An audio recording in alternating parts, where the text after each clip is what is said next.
Hello and welcome. Today I'm talking all about new and upcoming makeup releases, sharing my thoughts on them and whether I'm planning to buy them or not. So if you'd like to see that, just keep on watching. The first thing I wanted to talk about is the new Benefit blushes. So I think they've brought out maybe 10 new shades of blush, powder blushes, and they're in their box packaging. Benefit has had this cardboard box packaging for a very long time, but they've redone it now. It used to be quite deep, so you kind of had to go far into the package to get to the blush or the bronzer. They've redone the bronzer packaging as well. They've made it more shallow now, and they're not including a brush anymore like they used to. So they used to have that extra space in the depth of the container to put the brush in right on top of the powder, but they've done away with the brush and they've made the packaging shallower, which I think is a lot better. I always found there was too much empty space in the packaging, and I tend to use my own brushes anyways rather than the brushes that come with the makeup. So I'm really happy to see them having repackaged like this. So the packaging is now smaller and just more manageable, I think. And they've also brought out a ton of new shades of the blush, which is quite exciting. So I'm just going to go through and read about all the blushes. The first one is Shelly, which is a warm seashell pink blush. Then Pom Pom is a pomegranate rose blush. Java is a rosy mocha blush. Sunny is a warm coral blush. They've brought back Dandelion, which is a classic in their line, just in the new packaging, which is a baby pink brightening blush. And they have Moon, which is a rich berry blush. Krista is a strawberry pink blush. Butterfly is a golden orange blush. Willa is a soft neutral rose blush. Peachin is a golden peach powder blush, and then Tara is a golden brick red blush. So they have all of these, I believe, in full size and mini size. And they look so pretty. They have a variety of finishes. Some are satin, I think some are matte, and some are a little bit more shimmery. I have actually ordered one. I ordered the Peachin one, which looks like a nice light peach shade, which I thought would be good for my skin tone. And I think it's one of the more shimmery ones. So I'm really looking forward to trying that out, and I'll definitely be sharing my thoughts on my channel once I get a chance to try it out. The next thing is from Victoria Beckham Beauty. She's brought out 4 new shades of her Posh gloss. Her glosses are my favorite gloss formula. I have the clear shade, and then I have 2 shades of her original release of colored glosses. I have Bikini and Tan Line. I think are the names of both of those, and I really love those. So the first 4 colored shades that she brought out were more nude. The whole theme was to have like nude toned, kind of more earthy toned down gloss colors. And this new collection of 4 colors is the Spritz collection. And so these are brighter, more kind of poppy type colors. So I actually ordered 2 of these and they're on their way to me. I ordered the shade Picante, which is described as a peachy pink. And it looks kind of similar to something like Lisa Eldridge Dance Card, which I'm actually wearing today, or maybe something like the Gold Lightly gloss from Lisa Eldridge. That's kind of what I'm expecting, but I'm really curious. I like the way Victoria Beckham does colors, so I'm very curious to see what these will be like, and I know that I love the formula already.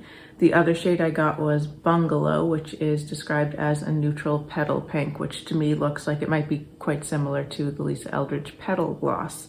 So I went back and forth for a few minutes on whether I was going to get any of these. Part of the reason I wasn't going to was because I already had some colors of gloss in the Lisa Eldridge range mainly that seem pretty similar to the ones that I'm drawn to in this new release from Victoria Beckham. But I thought, since I love the formula, I know I'll get good use out of them, and I thought it would be useful also to be able to actually compare to the colors that I'm thinking they resemble from the Lisa Eldridge range, so in case anyone else was curious about how they might compare. So those 2 shades are on their way to me. I'm really looking forward to trying those. They look so perfect for spring and summer. They just have that bit more brightness. It's really nice for the warmer months, I think.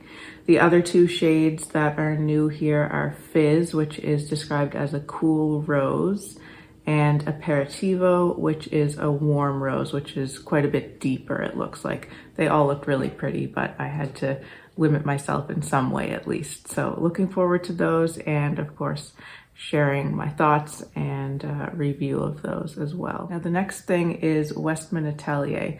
I got an email earlier in the week around Monday or Tuesday, I think, from Westman Atelier because I'm on their email list from their website. Basically an invitation to sign up for a virtual unveiling of their newest product. So it says, join our founder, Gucci Westman, and our education and artistry team for the exclusive unveiling of our newest product. From packaging, ingredients, application, and shade choice, you'll learn directly from Gucci about what inspired her to create your newest Westman Atelier staple. So I did sign up for that. It's on Monday the 23rd in the afternoon. So then it will be confirmed what the product is.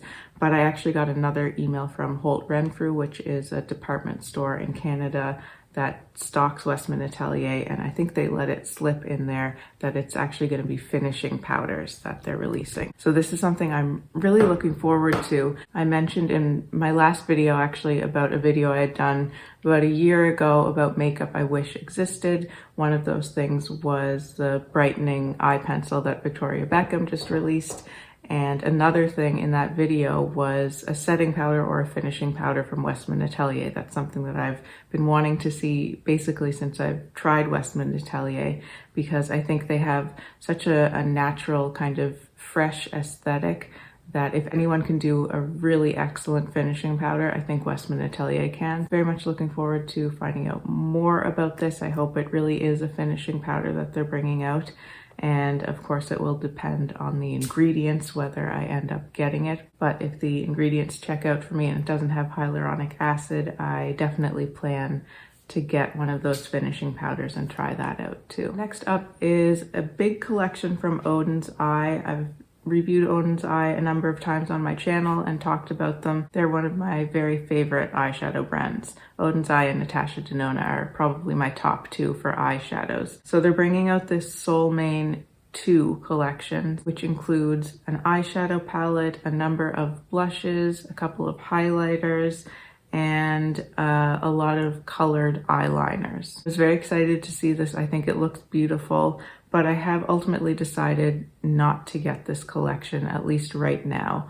If anything, I would probably be getting just the eyeshadow palette because I love their eyeshadows and the colors look really pretty. But I just ultimately decided that I really don't need it. I'm not in an eyeshadow mode these days, and I just have so many eyeshadows, and including so many colorful eyeshadows, that I really just need to use more rather than adding more into my collection right now.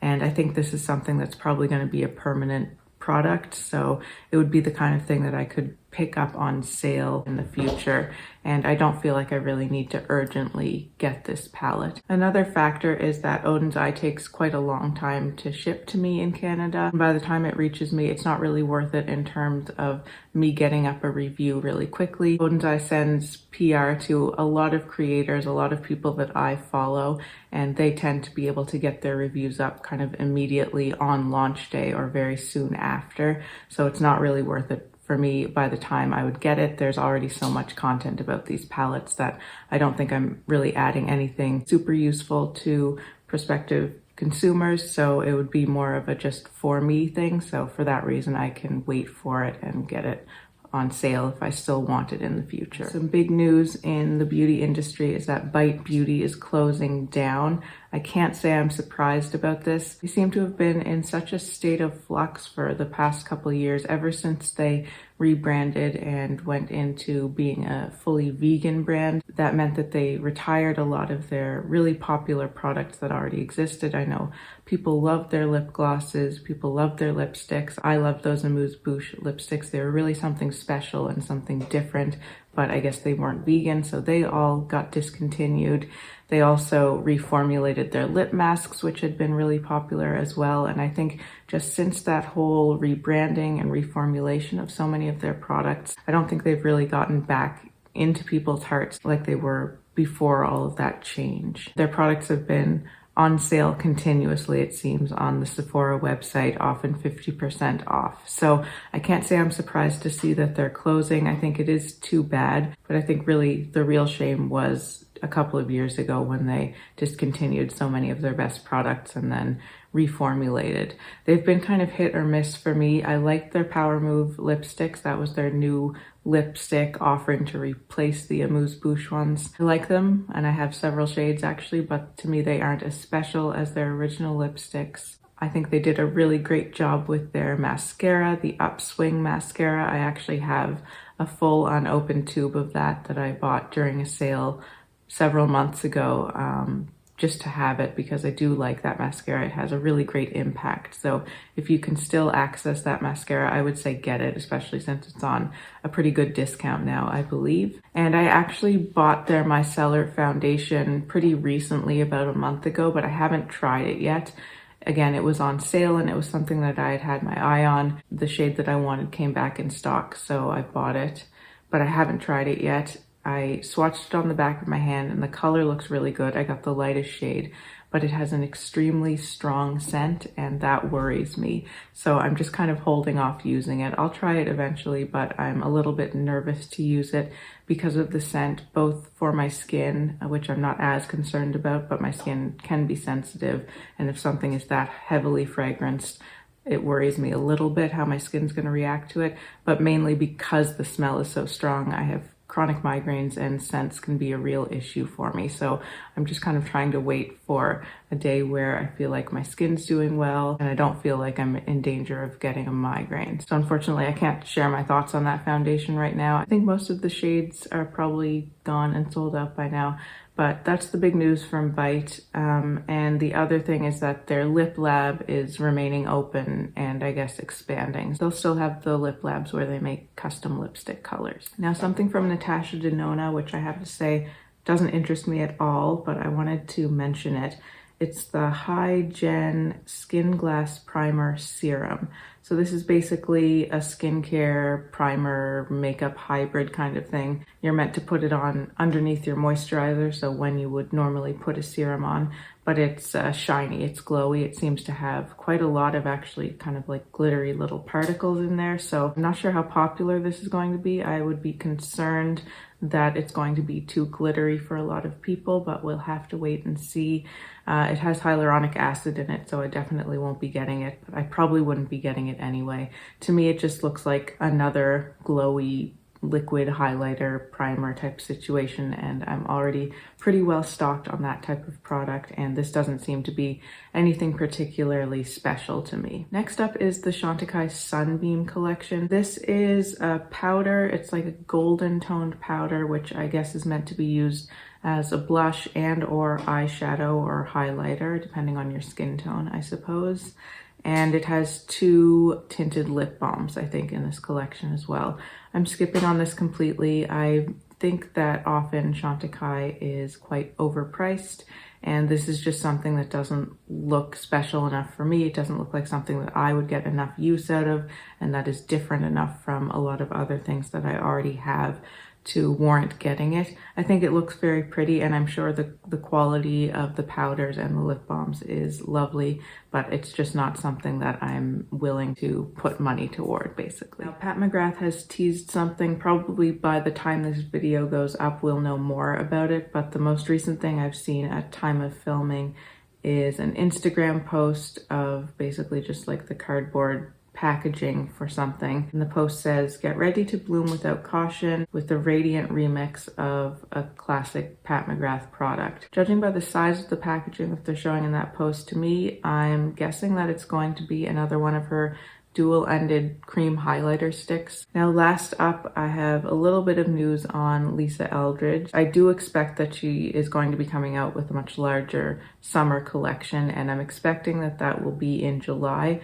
just based on some things that I've seen her responding to in Instagram comments. She's mentioned in some responses to Instagram comments that Atomic Cherry and Dance Card, those are 2 luxuriously Lucent shades, are coming back in July, and I believe she's also said that Velvet Cinnabar and Velvet Blush or Blush Lightly are also returning in July. So the July timeline makes me suspect that that's when her new products will be launching as well, but I don't know for sure. That's just a guess. She has also said that she's bringing out a new foundation shade. Her foundation sample cards recently came back in stock, except for the lightest sample card, and she said that the reason that one isn't back in yet is because she's bringing in a new shade within that range. So we'll have to wait and see what that shade is, but I think it's great that she's already expanding the shade range, and hopefully she'll have something within those fair skin tones that will fill a gap that's been in that range. She has also teased a new lip liner shade. She just, I think it was in her stories one day, she was wearing Petal Gloss, I think maybe, or Kitten Mischief, I can't remember, with a currently unreleased pencil shade, so that's exciting. And she also teased a couple of months ago a new Insanely Saturated shade. I have talked about this in a previous new and upcoming makeup video, but I'll try to go back and see if I still have that picture saved so you can see what that new saturated shade looks like. And the last thing that I've seen in comments on her posts is that the enlivening blushes aren't coming back in stock until 2023. So I know a lot of people were hoping for them to be back this summer, but it sounds like there are some supply chain issues that are delaying those being brought back until next year. And I know that a lot of people had issues with the packaging, so I imagine that she's fully redoing the packaging on those, and that's probably contributing to the long delay in those blushes coming back. So that's all I wanted to talk about in this video. Let me know if you have any questions or comments below. I always love to see those. And if you'd like to see more from me and you haven't subscribed to my channel already, I would love for you to do so. Thanks so much for watching. Take care, and I'll see you in my next video.